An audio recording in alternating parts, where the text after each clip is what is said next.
Have you ever met a woman whose very presence seemed to change the entire atmosphere of the room? She didn't have to say anything. She didn't need a grand introduction or a dazzling performance. Just by walking in, something shifted. The air felt different. You either felt a deep, calming peace or an unsettling stirring inside you that you couldn't quite explain. Carl Jung often reminded us that true power is not something measured by status, possessions, or appearances. Real power flows from the unseen depths, from the mysterious journey of reconciling light and shadow within the soul. Today we will explore 5 hidden signs of women with rare spiritual power. Not to place them on a pedestal, not to turn them into unreachable icons, but to recognize that when we notice these qualities in another, it is because the same seed of power already lives within us, waiting to awaken. So let us slow down together, breathe, and listen not only with the mind, but with the whole heart. Part 1. The invisible inner power. There is a kind of strength you cannot capture in a photograph. You cannot measure it with numbers. You cannot easily explain it with logic. It is the invisible inner power. A woman who carries this power is at ease with silence. She doesn't feel the need to fill every gap in conversation with words. She doesn't feel awkward in stillness. Instead, she radiates a kind of grounded calm, as if she is rooted in a source deeper than time, a source where words are no longer necessary. Carl Jung once said, "Who looks outside dreams, who looks inside awakens." These women have learned to look inside. They are not afraid of what they find there. Their wounds, their losses, their grief, they have not run from them. Instead, they have transformed them into wisdom. And that is why, when you are near such a woman, you might feel completely at ease, as if her quiet presence were a sanctuary, a soft river carrying you home. But there is another possibility. You may feel restless, even uncomfortable, because her presence, without a word spoken, invites you to face the parts of yourself you have avoided. In Jungian language, this is the wise woman archetype. She is not the preacher on the stage, not the loudest voice in the room. She is the one who embodies stillness. She does not shout, she simply sees. She does not force, she simply is. Think back for a moment. Have you ever encountered someone like this? Maybe it was a teacher who never raised their voice but carried a weight of respect wherever they went. Maybe it was a grandmother whose silence taught you more than her words ever could. Or maybe it was a stranger you met only once, but who left an imprint you could not forget. Those moments stay with us because what we encountered was not just a person. We stepped into a field of energy, a quiet, invisible force that changes us without demanding anything. And the strange thing is this: when you walk away from such a presence, you realize you are no longer the same. Something inside has shifted. Perhaps you feel lighter, less burdened. Perhaps you suddenly have the courage to face a truth you've been avoiding. Perhaps you carry with you a subtle peace that lingers, like the afterglow of a sacred encounter. This is the mystery of the invisible inner power. It does not seek to dominate. It does not seek to control. And yet it transforms. It awakens something dormant inside us. And this is only the beginning. Part 2. The Seer. Seeing through illusions. There are women who seem to see more than what appears on the surface. When you speak to them, you may feel a little exposed, as if your words are being weighed not just for what they say, but for what they hide. This is the gift of the seer. She does not stop at appearances. She sees through illusions. Her vision is not about predicting the future, but about recognizing the truth of the present. She can sense the hidden motives, the unspoken fears, the quiet longing beneath someone's smile. And it is not magic. It is the fruit of long practice, of listening deeply to herself first. Because she has faced her own illusions, she can now gently, or sometimes firmly, peel away the masks of others. With such women, Timing is everything. They know when to remain silent and when to speak a single word that changes the entire conversation. They move in rhythm with something larger, trusting an inner sense of when to act and when to wait. But this gift can also be heavy. To see too much often means to carry a kind of loneliness, because where others can pretend, she cannot. Where others are comfortable with half-truths, she feels the weight of what is hidden, and so she may often walk alone, not because she is cold, but because her sight makes shallow company feel unbearable. Carl Jung understood this kind of vision. He spoke often about the importance of seeing through, about recognizing the shadow beneath the persona, the soul behind the mask. The seer archetype reminds us that truth is not always comfortable, but it is always liberating. Think back for a moment. Have you ever been in conversation with someone who seemed to see right through you? Maybe they noticed the pain you tried to hide with a smile. Maybe they caught the tremor in your voice when you insisted you were fine. Maybe they named something you didn't want to admit, but somehow needed to hear. That is the presence of the seer, not cruel, not condemning, but unflinchingly honest. And when you allow yourself to be seen by such a person, something inside you begins to awaken. Part 3. Shadow integration. There is a rare courage in those who choose to turn inward, to walk into the dark corners of the psyche, where most people refuse to go. This is the path of shadow integration. Carl Jung taught us that the shadow is everything within us, that we deny, reject, or hide. The anger we suppress, the jealousy we pretend not to feel, the wounds we would rather forget. For many, the shadow becomes a prison. It leaks out in projections, in the way we blame others for the very things we cannot face in ourselves. It blinds us, making us easy to manipulate through shame or fear. But a woman with rare spiritual power chooses differently. She turns toward the darkness. She sits with what others run from. She opens the box that most keep sealed, and in doing so, she becomes free. Free from the games of shame, free from the hooks of manipulation, free from the endless cycle of pretending. This freedom does not come overnight. Shadow work is not a one-time event, it is a lifelong journey. Each season of life reveals a new layer, a new fragment of self waiting to be reclaimed. And though it is painful, it is also deeply creative, because from the darkness comes light, from the chaos comes form, from the brokenness comes unexpected beauty. When you are around such a woman, you may notice something striking. She is not easily thrown off balance. She can sit with your anger without flinching. She can listen to your confession without judgment.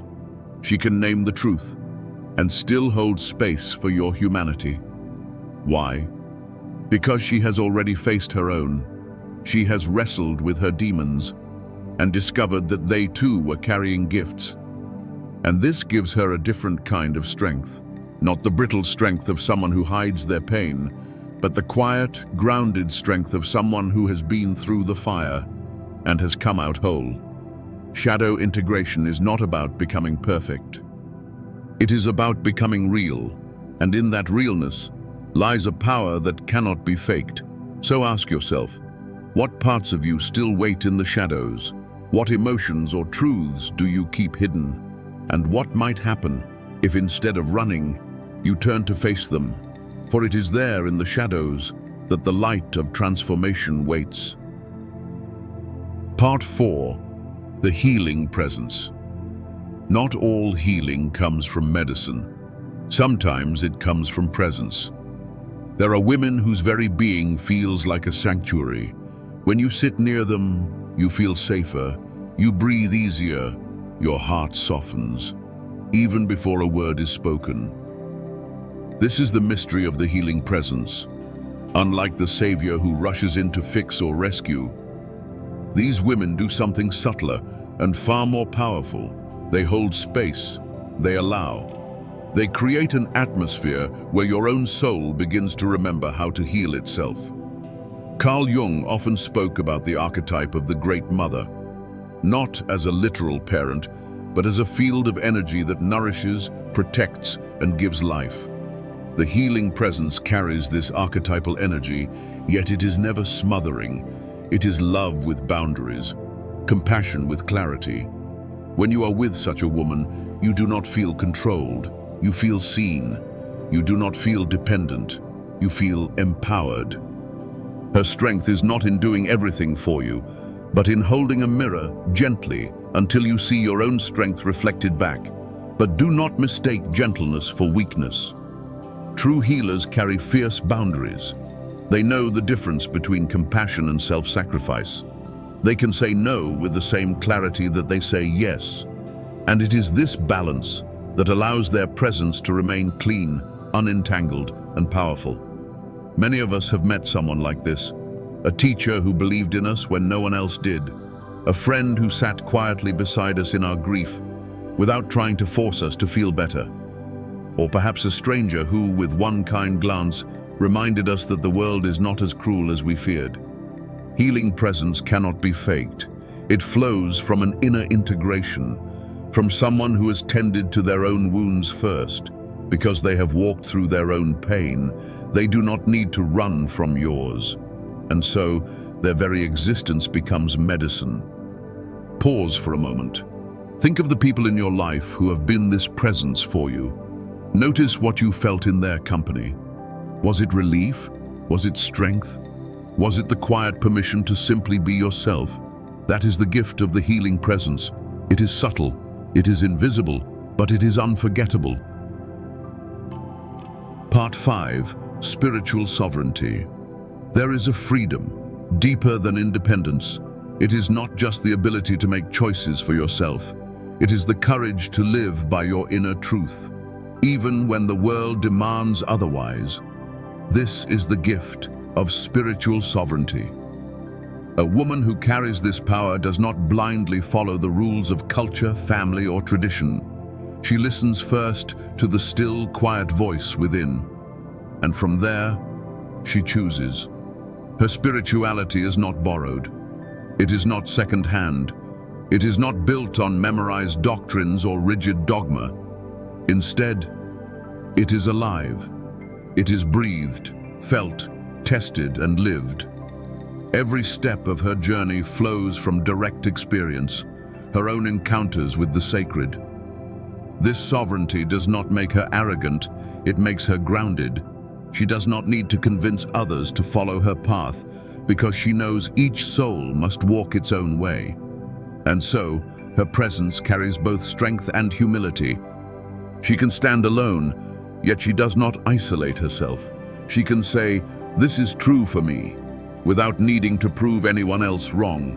In love and relationships, this power is unmistakable. She does not dissolve herself to keep the peace. She does not betray her truth just to be accepted. She can offer devotion without losing her own center. And when conflict arises, she returns again and again to her inner compass, not to pride, not to fear, but to the deep knowing that whispers, quietly but firmly, "This is the way." Jung understood this as individuation, the process of becoming whole, becoming who you truly are. And spiritual sovereignty is the lived expression of that wholeness. It is rare, it is costly, but it is unshakable. When you meet such a woman, you may feel challenged, because her presence calls into question all the ways you have compromised your own soul. Yet, at the same time, you may feel inspired, because her freedom awakens your own longing to be free. Pause for a moment. Ask yourself, where have you given away your sovereignty? Where have you silenced your truth in order to belong? And what might it look like to reclaim it? Spiritual sovereignty does not mean living without love or community. It means bringing your full, authentic self into love and community. It means standing rooted in your truth, while opening your arms to the truth of others. This is not rebellion for its own sake. It is alignment. Alignment with the deepest reality inside you.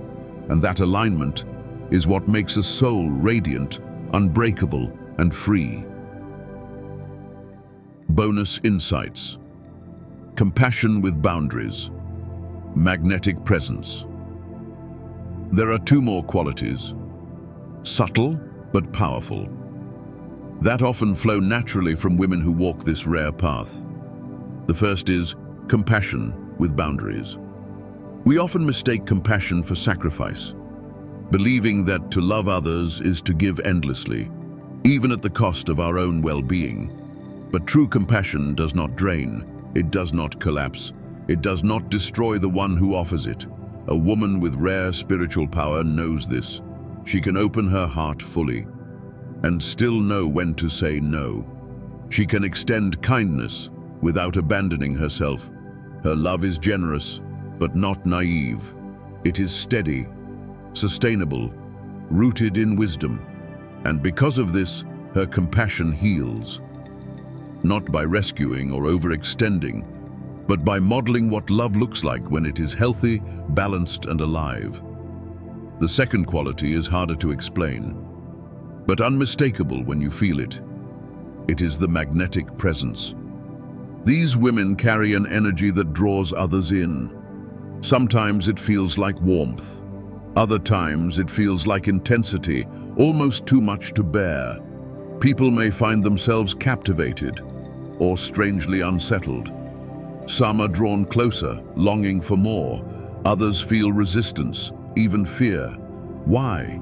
Because their presence activates something deep inside. It awakens the parts of us we have forgotten or suppressed. It calls forth our potential, even when we are not ready. This magnetism is not manipulation. It is not about charm or performance. It is archetypal, flowing from the deeper layers of the psyche, the wise woman, the great mother, the seer, the sovereign soul. Together, these archetypal energies radiate through her being, creating an undeniable field around her. And whether you are drawn or repelled, you are changed. Pause here for a moment. Think of someone who left that kind of imprint on you. Did they feel magnetic? Did they stir something inside you that you could not explain? That is the signature of rare spiritual power. It is not about dominance, but about resonance, not about control, but about awakening. Closing the hidden signs. So we have walked through the 5 hidden signs, the invisible inner power, the seer who sees through illusions, the courage of shadow integration, the healing presence, and the unshakable gift of spiritual sovereignty. And we have seen how, from these roots, compassion with boundaries and a magnetic presence naturally emerge. These are not just qualities to admire in others, they are possibilities already alive within you, waiting for your attention, waiting for your courage, waiting for your love. For the soul does not grow by imitation, it grows by awakening, and when you begin to awaken, you too carry a power that cannot be hidden.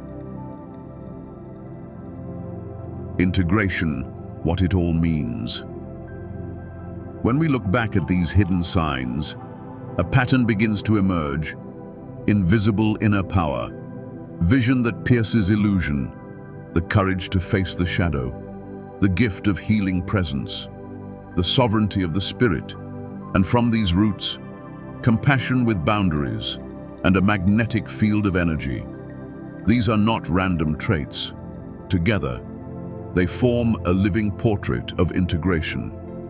Carl Jung called this process individuation, the becoming of the self, the movement from fragmentation to wholeness, from masks and shadows to a soul aligned with its true nature.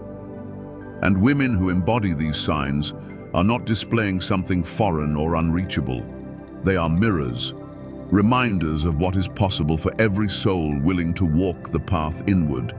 Integration does not erase your humanity, it deepens it. It does not make you perfect, It makes you real. And in that realness, others find permission to be real too. Closing vision. Imagine a world where more of us lived from this place. A world where power was not about control, but about presence. Where vision was not about judgment, but about truth. Where healing was not about fixing, but about holding space. Where love was not about losing yourself, but about standing sovereign and whole. Such a world is not built in a single day. It begins one soul at a time, one choice at a time, one act of courage, one act of compassion, one act of authenticity. And maybe it begins with you. So I invite you now to pause, reflect on your own journey. Which of these signs do you already see awakening in yourself? Which ones feel distant, yet call to you? Share your reflections in the comments below. Your words might awaken recognition in someone else. If this conversation stirred something in you, support this channel by liking the video, subscribing, and sharing it with a friend who might need these reminders. Because when we bring Jung's wisdom into our daily lives, we are not just learning psychology, we are participating in a deeper movement, the healing of the human soul. And who knows, perhaps your very presence will become the light that helps another find their way home.